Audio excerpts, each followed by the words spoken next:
Talofa, olo e mai mo mai le tautua le ala talua le KVZK TV, Pango Pango, America, Samoa. You are watching KVZK TV Channel 2, Pango Pango, American Samoa.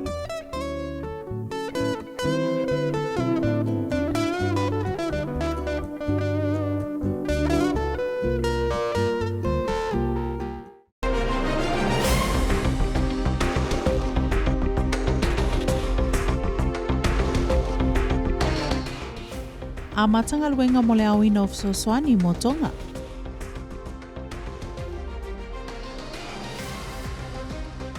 Tapuni e whimalanga inga mo apia se ia se taimi.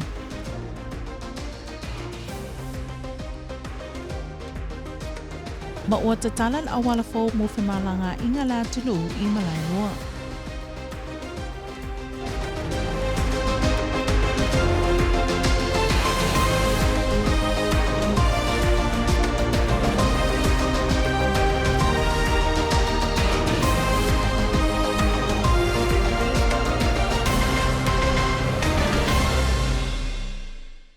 E whatalo whātu le mai mō mai sio tātou atunuu o se whaopoponga le nei o tala mai lau KVZK. E tamu atu le nei a fiafi, na pangati Amerika Samoa i mala whaalinatura e le isolo muli ai le alofa tūlai o lana mai estete le tupu o Tonga ai mai se le atunuu ono le alofa i Amerika Samoa o le mea lea e tatalo atuai le atunuu ina i alolofa i le pangatia ua whiangai mauso i Tonga. O le saunoanga manino lea le afionga il kovanasili le manupa le poisi ala ngā maunga i le saunoanga e tatalaloa i ai le wha moe moe o le malo e ala i se foa i mo Tonga.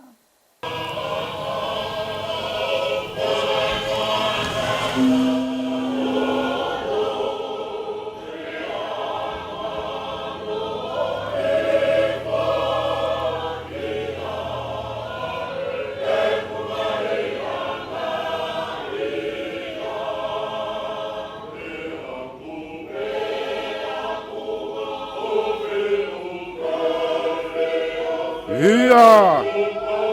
Alo!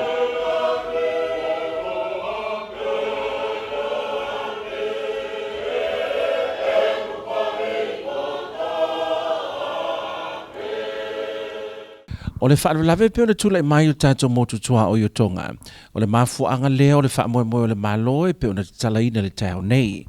O le soswani mo Tonga o se whirangalo na e le afionga le kovanasili a le manu pale poisi a le ngā maunga. Ina ia sa ili se soswani Amerika Samoa e soswani nei uso le Pasifika ua afio la tu fale o mea tuto e tua iai ai maise o tau mafa ma le sua vai. Ona o le ngalu lolo le na mafuaina ua pale maunga mu i se tasi o na motu. Mai le sauninga le tau nei na saunoai le afionga le kovanasili e tu sai o le tau o le soswani i uso matu fafine i Tonga. Le atunuu mo na whaavai. Le alawa sa ilinga a le auso i lo nanga i luma. E iai lava me tupu. E iai lava fuafuanga e tūlai mai. Le fo ina whātia i tātou Amerika Samoa. Le lata mai nei le lua fe maleiva se tema. Na o fia fo i a tātou le nā tūlanga. E le ino whanofo Tonga. Silane lana whionga le tupu. A le whainga malo i lana whionga le palmia. Sa whape na foi. O lota sotanga. Ilo lātou alofa moli mai a tātou Amerika Samoa. Tau i le alofa i le alofa. Tau i le sototo o marsa u. I le tūlanga o le nei aso malona wha moe moe. Whai so tātou ai. E le ngata le whainga malo au le atanu. Awa lele wa whatia o tātou uso. A le asa whatino ai le alofa. Whatino i lo tātou sailinga lele wa amata. I le nei tae au O le sauninga le nei tai auna tai ia e le sunga le whaifi au tonga ia David Tapaya, whaapea ma le whaifi au tonga ia mawai ofa, ma o sauninga le wha moe moe, na langi ina e le au whaipese tu whaatasi e kale sia tonga i Amerika Samoa. O le awhionga le mauputasi ia maunga asuenga le saunua foi o le tai o komiti e tu sai le mafuanga le so. A se whaavaenga ko e kako kua alo sanga mai po uti. Ngā ko kei loa, e whiole whionga le kupu e Michel Malo konga. Mai ea le amakanga mai, o kako whaauso, e leo pose rilo. I lungo le sami lea, e wholau ai, e kako saa, e le se me popole ai, a maka mai fiki, konga, puki, ko e lau, Samoa, Lak Pasifika, whapenga alfiki kako ai. Talalanga foi ela kou o Kongo kako ainga kako ngu kako afianga le o mai foi Kongo kako malo le lofa lea ala langa fa afa mai lo loko kako uma. I reporte la tu mai tonga o mautino ai e pea ma le 25% o le atunu o ua wha le angaina ma le mafuanga le pe o na saunua le kovana sili ua tala whianga i le wha moe pe o na whainei e sa idi ai se leni mo ia uso tua oi. O le wha moe le nei a whia ai matai au o le asfarai le wha pe ma le asa to nai o na toi wha wai fo i le asa luro le vai asa fou sa i au dia le asa to nai. O le numera te wala iai o le ono tolu pe a whai fia whao mai se fuai e tāne le toro le afia finei ua 5 toru afe varu se lau 2 le tupe sa whaapeo nāwina le sui ngā ula. Ma ono fuanga nei e mawhai no whao mai ei se mea lofa mo le asa tō nai Januari 2 whaapea Februari 5. I le taiminalia e mai ele wha mai el COVID, na mai tau wina ele to tele fo i o tangata o le atunu na maui a pia sa le mawhai ana to tali umai. Ma o se tasile o vaenga na nga iai fufuanga le malo e ala i le komiti o le COVID, e whaianga luenga lavea i mo le toi whafo i mai o tātou tangata i le atunu. O nisi o tangata na afia, ina ua tula i mai le wha mai o tangata mai Amerika Samoa, na fia o atu i a pia mo le talusanga ina o visa e si ima i ai Amerika o se vaenga lea o lea reporti. I le amata mai e le wha mai le COVID le zausanga le te nei na mai tawina le to tele nisi mai Samoa tu to tasi. Na le mawhai na toi fo i a pia na watapuni a wha fo se i whai ngā malanga. E o lava i la tau mai le territory na fia malanga i a pia mo le talusanga ina o visa mo si ngā mai Amerika. Na le mawhai na whatanu wina le atulanga. I le reporti pe on tu ina mai le komiti o COVID o company whai fale o business e mo miai tangata whai ngā ruenga o vaenga i fale ainga ma le tu i tangata o ngā rua le company o Starkist. O isi o vaenga na matua a fie na o tapunia whainga malanga le vao Samoa e lua. O no lea tulanga lo wha mawina le reporti mai le COVID na tere ni talusanga sa wha apeo na wha o atu mai ainga o e kalesia wha apea nuu mafio anga mo se ava noe wha atanu inai malanga mo pangopango wha apea mapia. Ma o se tasi leo vaenga na sila i ele kovana sili wha apea ma le lutena kovana na mafua i leo na whaia malanga wha apetua leo o mai lava le masina ni a Januari. O tangata uba na malanga mai sa whaia mo lava suenga e na ia tusai mai ainga Amerika Samoa a ole malanga mai. O nei suenga e au fiai suenga o COVID ma suenga masani le whale mai ma ia whai umatui e le talusanga mo se avanoa e malanga mai e le territory. I se whamamunga mai le komiti e ono salau luas fultasi yafe se tau whatusa sa whaaluina mo ia malanga atoa. O lo tau fia pēr whainga malanga i le vau sa moe lua se ia iei se teimi, a o matai tu wina pēle tūlanga o lo iei tangata a fia le vairusi o COVID i a pia. Sau noa le afionga i le kovana lutena e whaapea, o le atu mau pēle tāpunia o tātou whainga malanga i le vau a pia mapangpango, se ia toi maua mai seisi reporti la tamai o le task force, e fuafua i le komiti pa ua tala fia ngai malanga tatau, o na toi tatala whainga malanga i le vau sa moe lua, e whaatusa lava i le tūlanga o tangata e luas fuluono, le au whai wa a fia le vai rusi o le COVID, na malanga mai au se tālia i Samoa i le vai asuna te anei. Ono le afia ai o tangata I Samoa tuto tasi le whama I o COVID. Le o tonu ai le komiti o COVID Amerika Samoa tapu ni o le vawa pia mo pango mo le teimi nei se se teimi le lumanai.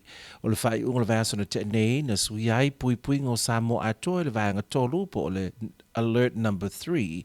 Ono o le tula I mai o la to wa afia mo tapu ni ai atoa le atunu le u whawa wai lava sa ia o le asa tofi le vai aso nei. I le fono masani le komiti o COVID na whaadi ai le fionga le senatori a whaivai Yuli Godinei e whapea wei le popolenga le mauta mawalunga ono le tūranga lo tūla mai I Samoa tuto tasi ono lea wala ngā tata wailoa ona te puni whemalanga inga se imata I tū lea lunga lo i le whaamai a pia na sau no fo le fo mai a sa lea panga I langloina lea manatu ono le tūranga ese lea wa iai lea afio I la tau I le whaamai le temine I a pia o le popolenga o sa lea panga ono lea wa afio tangata tau si mai mua au pito luma po first responders. E se fautuanga mai le matanga wenga le soi fu malaloina. O lea wa toi wha malo si ai le wha anofo e seo tangata malanga mai a pia pe a whai e toi te tala malanga le lumanai. E talu mai te se mai le toi wha anofo e seo se tasi malanga mai a pia a sa whai lava su enga le COVID pe a taunu mai Amerika Samoa. A o sao ni atu le komiti le COVID mo le malanga le taunu mai Honolulu tai au o fautuaina le Lieutenant Kovana ia fo mai a meisa I la tau mua au pito luma ina ia matua matala ma tutua ai le puipuingo Amerika Samoa e lua se lau fitu su fitu le awhae le pasese ua whaatangaina e malanga mai tai au le maha e la su enga lona lua e pitai e lua fo inisi su enga e whaia au le isau le vaa I le vai aso nei ma e whaalangolango le mawhaio na sau pe a whaia le lei uma su enga muli au le malanga mai le whainga malanga. Inisio tātou tala o le tai au nei ua whaamaunia mai ai le mtanga luenga soi fo maloloina. E to atasi ua whaopopo ia I lātou wa afia I le siama o le COVID-19 ua siti ai le luas fulfitu le au whaio I lātou wa afia I Samoa. O lea tūlanga na whaamautu mai I le mai ai o suenga whaafo mai I le tai au nei. Sa nofo e sea o ia le whale mai whaleolo o se tasio I lātou na silio na lata ia I lātou na mua ia afia. O lo manu ia uma le isi vaenga o le pasese e le ia afia I le siama. Ua whaamotu mai fo ile manu ia uma o suenga o le toatele o le awhainga luenga na mua au I le taunu umai o le vaalele ua whaanofo e sea nei. O le lona tolu le nei o suenga mo I lātou na mua au. Ua whaamaunia mai fo I suenga whaapitoa sa whaia New Zealand mo suenga e fitu na lafo mo le suesueina o le itu ainga o le siama wa afia I lātou na mua ia afia ma ua whaamaunia ai. O le ono suenga o le itu ainga o le Omicron variant ai o le tasi o le itu ainga o le Delta variant. I tata reporti mai le whaamasinonga o le aso luas fumaleon o le masina o mati o le tausanga nei, lea ua whaatulanga le whaamasinonga e toetula iai I lumo le whaamasinonga se tamae fast fuluono tausanga le matua. O lo tua ia I lona whaia lea o winga matanga I lona lava teiteine e fuluono tausanga le matua.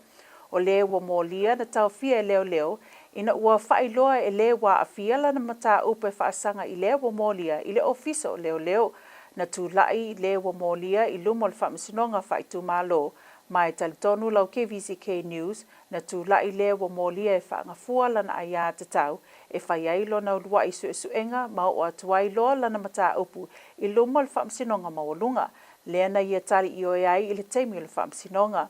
Ua molia nei o ia I le whaia o winga whaasotoma I le toso teine, e tolu molinga o le whaia o winga matanga I le tūlanga mua o soli tūla whono uma, ma le molinga mama e tasi o le whaia lea o se tūlanga e ono lamati ai le soifua o se tamaititi, e tolu sfuli maafe le tupe ua whaatūlanga le whaamasinonga e te talai o ia I tua. O le asona te talalo I ai le awala o le awhioanga o malai loa, lea na whaatasi atuai sui o le malo, ma o seu telenga le nei o le reporti. O le awala nei malai loa, o le ploketi na amata mai le temil no fo inga le fionga ia lolo, a o kovana lutena le fionga ia le manu. Mai le titalaina o le awala nei, wa vaaya le suinga le nuu malai loa, e awala le ili fo o le awala, to iei matulanga u whaapopo e whaamatanga o fiati le awala mo le afioanga, I le sauninga na whaatasi atuai le fionga le kovana le manu pare poisi a le ngā maunga. Mau se vaenga le nei o lana saunuanga. Fua ngā luenga le whainga mālo I mana onga ma soifuanga o seo tātou atanu. tangata anu. Awale kumoni o le malo tangata anu o Amerika Samoa. Al whainga malo na le fufua ia. So i fua malo loina i le mamalu o le atunu. Le alawa ia i aso le nei, o le aso le whaafitai. Si ilo tātou vi inga i atua. Wana le anoa ma le atua ia o ngā luenga i tātou te whaifua. Ia se tau tua fo ia la tā whainga maro. E ui wo whapa i eina le no fo inga le fionga ia le manu ma le tau whai a tala wenga le nei awala. A en wha manino mai lana fionga le amatango le nei ngā luenga. Ma le wha ma i te awala i le manui o le mamalo le atunu. Pe ana o tau silofia. Le ngā luenga fufua na mataina lana fionga kovana i aro. Ia, lea fio atu lea fionga lea ngautuku. O i la tōwho i na mātou sāwet whanama i se temi o sola. I lona amatanga ma le suaina le ele. Ia le nāua amataria i lo tātou tā penpenanga. A leo toe angai mai i lo whainga maro. I le atanu u ma le mamamu le awhio ana. Ia tu o atu le awala se tu lou. Pe o na mana weina e lana sunga le whawhengaina. Ia o mai la i e teu le ana lea. Savalia le ana lea. Ia wafe so tainga le ngata i aina ao e kalesia. O le awala a on whea wa i aita avalo le mamalu lau telo le atunu ma le awhio anga. E le ngato le whaitete ngata a o le le mu o le ta avale whengasoloa i ono le omo e a fua mai ti munga mamafa mata whenga.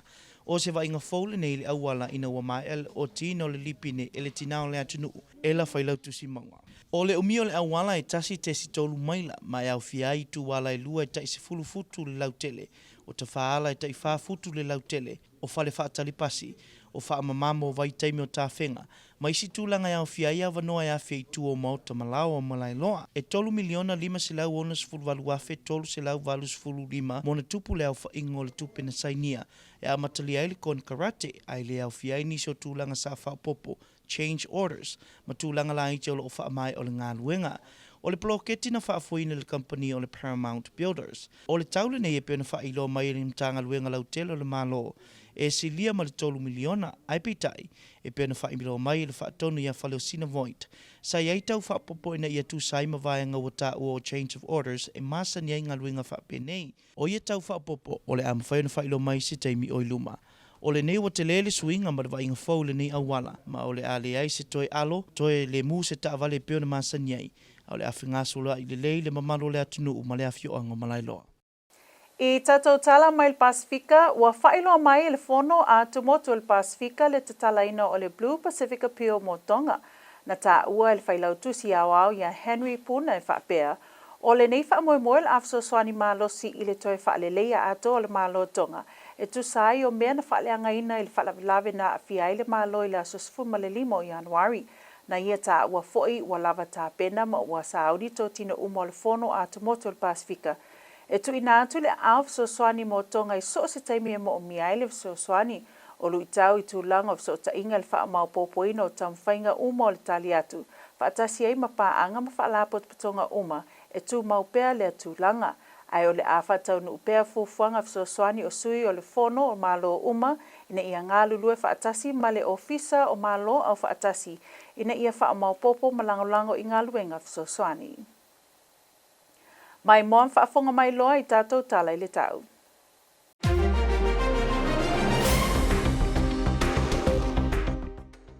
Tala o tau mo Amerika Samoa mo le poana nei ma le aso tofi e awaoa te tele timunga. Ma lue fitu vevele valu fitu. Savili mai matu i se sae es fulu lima i le luas fulu mai le leitu la. Mo le po le aso tofia o le po le asfarele ma tele i na awaoa te ulu timunga. Ma lue fitu valu vevele valu. Savili mai matu i se sae e luas fulu i le luas fulu lima maila. Pa atupla ia i le tolus fulu mai le leitu la. Aso toa nai o le aso lua ma tele i na awaoa ta ape solo timu. Vevele valu ma lue fitu valu. Savili mai se sae es fulu lima i le luas fulu mai le leitu la. o nangi mai lea I mātu I sasae I lea susa. Ma o tala nao le tau.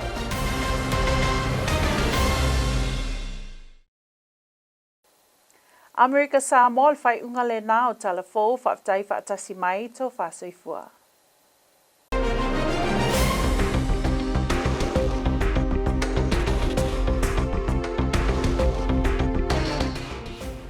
More than 53,000 raised on first day of Tonga Humanitarian Relief Fundraising Drive.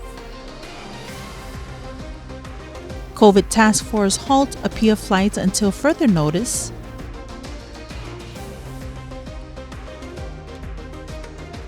And no more potholes, the new Malala Road opens for public use.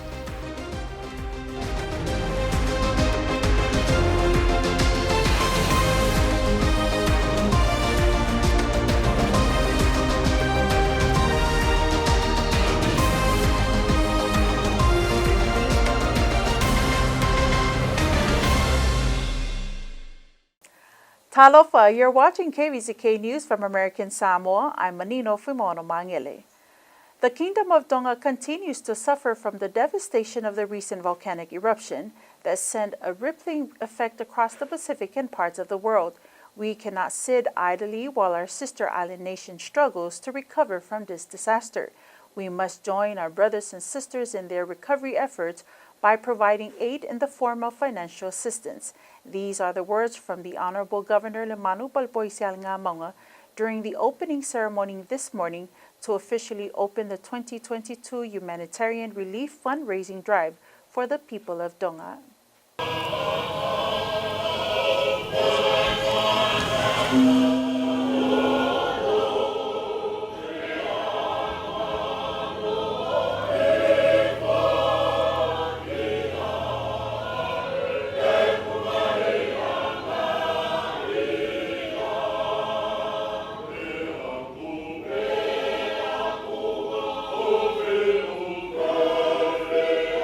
Ia! Alo!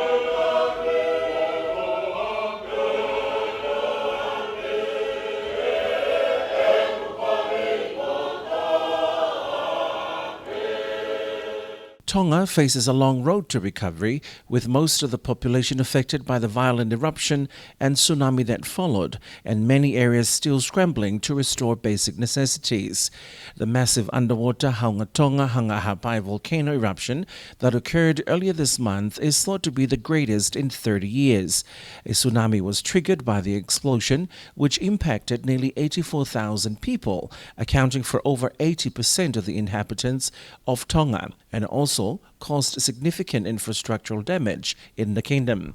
In an effort to help its brothers and sisters in Tonga, the government of American Samoa today started its humanitarian relief fundraising drive, led by the Governor Lemanu Palepoisial Ngāmaunga and Talawenga Eliasaluva Aleleale. At the ceremony this morning to officially open the fundraising drive, Governor Lemanu said American Samoa extends deep sympathy to the government and the people of the Kingdom of Tonga for the damage and destruction caused by this unprecedented disaster. This disaster has shaken the people of Tonga like nothing we have seen in our lifetime. The tsunami wiped out homes and villages, and people are already rebuilding amid the ashes, said Lemanu. Governor Lemanu recalled in his speech a few years ago when the territory was devastated by Cyclone Gita, and the Tongan government was quick to provide assistance for American Samoa.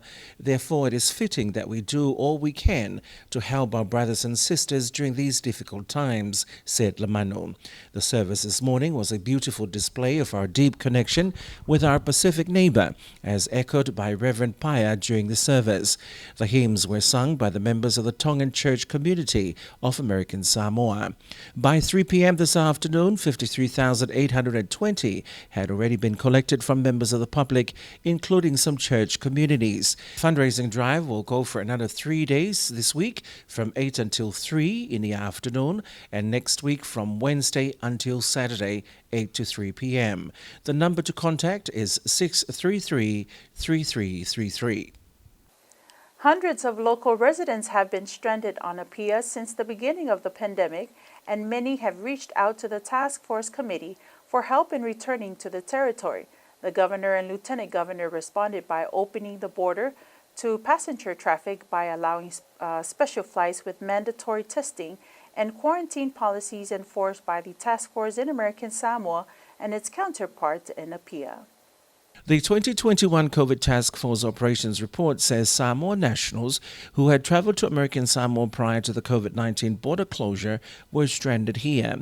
The Congresswoman's office and the LBJ Medical Referral Program had a backlog of patients who were suffering from delayed access to medical care in the United States because they were unable to complete visa interviews at the U.S. Embassy in Apia. LBJ patients seeking access to medical facilities at the Matotua Hospital also suffered from delayed medical care. Businesses from the construction, hospitality, and fishery sectors required manpower from Samoa, and the border closure was hindering their productivity and revenue levels. Family, church, and village organizations also requested flights to and from Apia for the continuity of precious relationships between groups in the two Samoas. The governor and lieutenant governor responded by opening the border to passenger traffic, with mandatory testing and quarantine policies enforced by the task force in American Samoa and its counterparts in Apia. That's the Emergency Operations Center. The Apia flight program spent an estimated $621,000. Other repatriation charters arranged for the Pacific region included a repatriation from Tonga and a recent Fiji Airways charter to repatriate healthcare employees, new hires, and their dependents. In other news, flights between the two Samoa are on hold for now until further notice in the wake of a record number of cases in Apia. Lieutenant Governor Talawenga Eliasalo Va'alele Alice says the suspension will remain until the task force gets more information and it is comfortable with the situation in the independent state where 26 cases were discovered from a flight from Australia last week. For the first time since the COVID pandemic, frontline workers in Samoa who were in quarantine facility to take care of travelers are among the positive cases. Samoa has since upgraded its threat level to 3, the highest level of risk under its COVID-19 response plan, and is observing a nationwide lockdown which had been extended from the weekend. At the regular weekly meeting of the task force on Monday, Senator Faivai Alex Yuli Godene, one of the two senators representing the Senate on the task force, said senators are concerned for the health and safety of our people and recommends that flights to be held off for some time until leaders can assess the situation in Apia. LBJ Chief Medical Officer Dr. Saliapanga said until American Samoa is clear of what's going on until further notice, noting that while there have been cases reported from Samoa from international flights in the past, he said it's different this time because some of those affected are Samoa's very own frontline workers. At the recommendation of the Department of Health, the task force will reinstate quarantine for travelers from Samoa should flights be allowed in the future. Since December, travelers from Samoa did not undergo quarantine, but were tested at the airport upon arrival before being released. As the task force prepared for the Hawaiian Airlines flight scheduled to arrive tomorrow, Chairman Talawenga told doctors and health leaders not to let their guard down. The total of 277 travelers were approved to travel on tomorrow's flight following their second COVID test. However, they will undergo 2 more tests before final approval to board the flight. To our news from Apia, 1 more passenger has been tested positive for COVID-19, bringing to 27 the number of infected passengers and 5 registered nurses. The latest case traveled to Samoa with his wife, who was tested positive last week and was placed in isolation at the Faleolo Health Clinic with the passengers who had close contact with the initial positive cases. The first batch of results from samples sent to New Zealand have confirmed 6 of cases are infected by the Omicron variant and 1 infected by Delta variant. The results of the rest of the positive tests sent to New Zealand are forthcoming. All of the 27 positive cases, passengers and frontliners in isolation, are asymptomatic and remain in isolation. As announced by Prime Minister Fiame Naomi Mataafa, Cabinet approved yesterday afternoon the extension of the nationwide lockdown for another 24 hours, beginning at 6 p.m. today, Thursday, 27th of January, until 6 p.m. on Friday, 28th of January. Conditions for Level 3 lockdown will remain, including opening hours for services as announced earlier this week from 8 a.m. to 2 p.m. tomorrow, Thursday, 27th of January. The pretrial for the 46-year-old man accused of sexually abusing his 16-year-old niece is set for March 26. The accused was arrested by police after authorities were tipped off by the victim's aunt.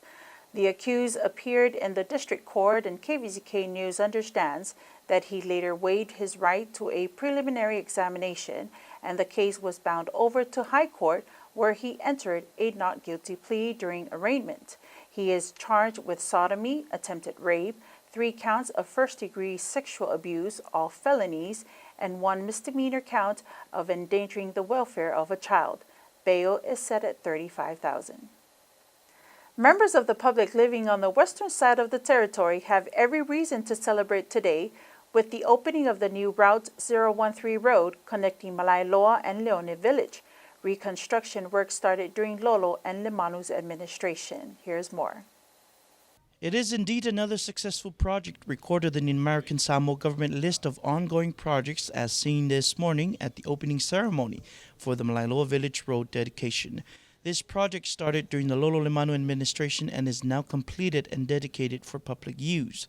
In his remarks, Governor Limanu Paripoisi Alunga mentioned that although the project is dedicated during the Limanu Talawing administration, he is forever grateful to the previous administration for the head start of projects such as the Malailoa Road.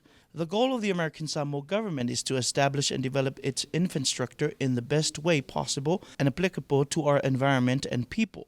The project includes 2 10-feet-wide lanes, 8-inch thick Portland cement, 4-feet-wide sidewalk, including standard curb and gutter, drainage system improvements to connect to the existing open channel.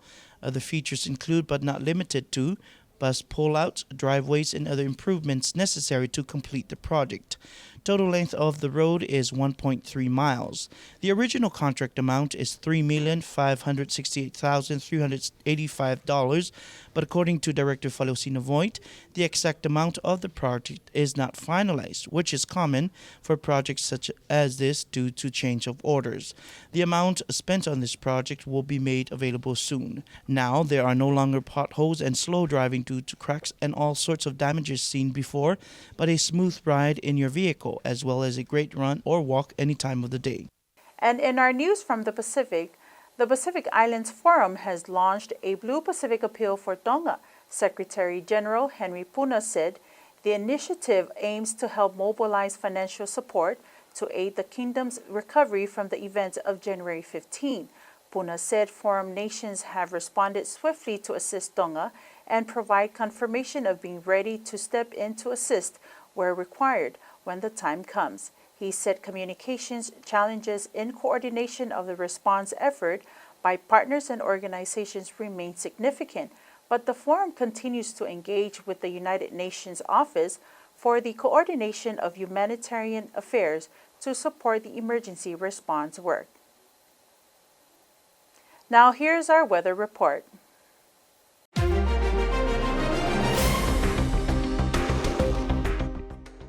Tonight and Thursday, cloudy, widespread showers, lows around 77, highs around 87, northeast winds 15 to 20 miles per hour.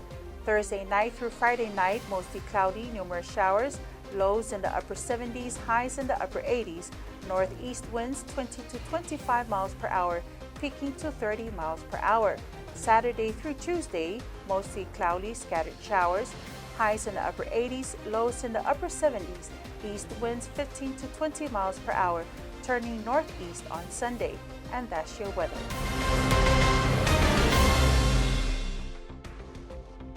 American Samoa, that concludes KVZK News for tonight. Thank you for joining us. Goodbye.